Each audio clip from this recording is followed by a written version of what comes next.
Ժամանակով մի մարդ ու կնիկ են լինում։ Այս մարդ ու կնիկը իրար հավանելիս չեն լինում։ Մարդը կնկանն է ասում հիմար, կնիկը մարդուն ու միշտ կռվելիս են լինում։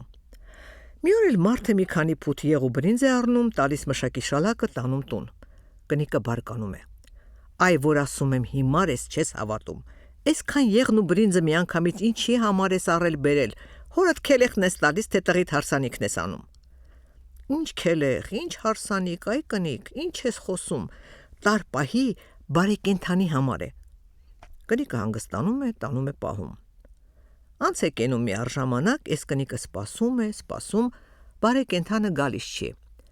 Մի օր էլ շեմքումը նստած է լինում, տեսնում է մարդը վռազ փողոցով անց է կենում։